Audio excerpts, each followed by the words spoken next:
Kominárik a kocúrik Sadza skončili vandrovku tam, kde začali. Pri malom domčeku, na ktorom driemal komín Bufko. Prv ako Sadza stačil poštekliť Bufka, zazrel čosi, čo mu takmer vyrazilo dých.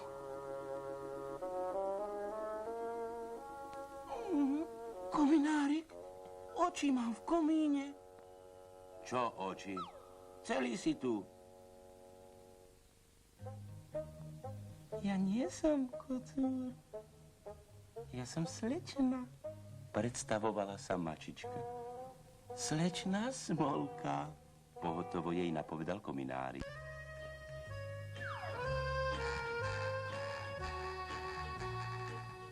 Videla si, Smolka? Tak pracuje kocúr, kominár. Chválil sa Sadza. Smolke sa kocúrik páčil.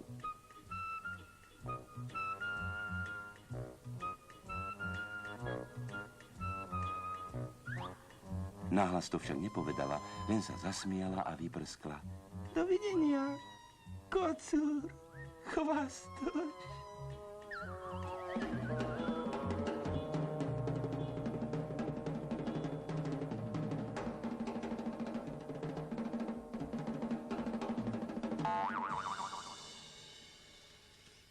Kvetinárstvo a krásna kvetinárka Barborka sa vo chvíli zmenili na nepoznanie.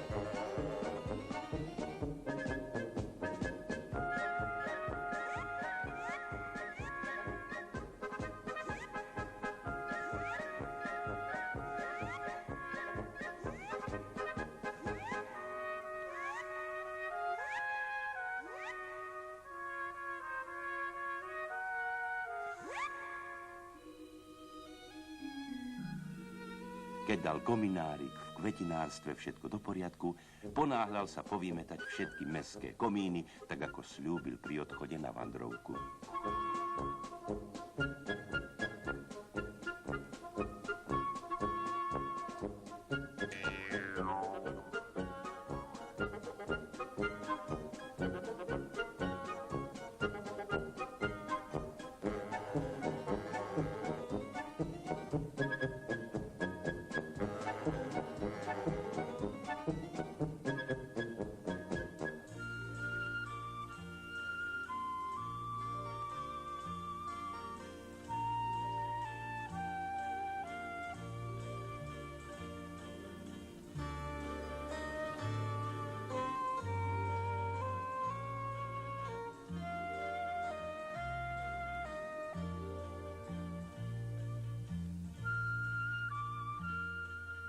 Kominárika čakalo v jeho izbičke veľké prekvapenie.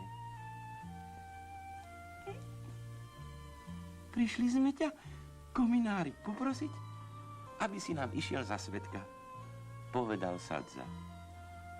aj za komotra, pripomenula Smolka.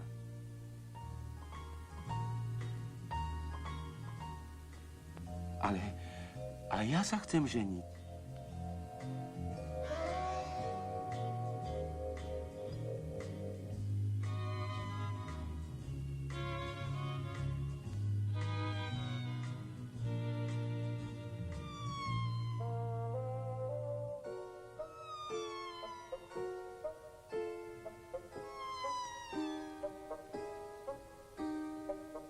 A tak sa náš kominárik rozbehol ku krásnej kvetinárke Barborke.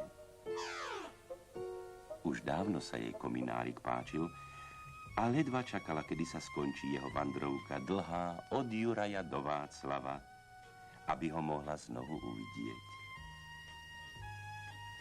A tak bola svadba kominárika s Barborkou a kocúrika Sadzu so Smolkou.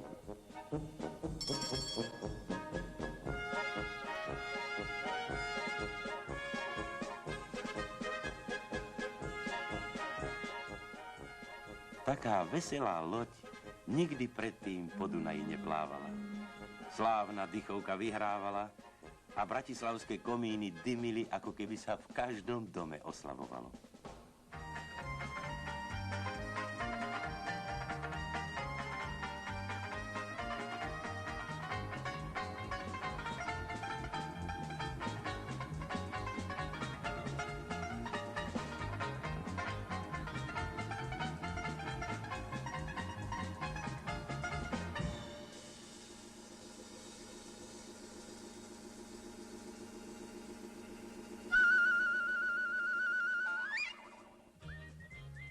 Keď zazvonil na svadobnej lodi zvonec, rozprávke bol už koniec, lebo sa začala nová rozprávka o šťastí dvoch statočných vandrovníkov, Kominárika a jeho pomocníka, Kocúrika Sadzu.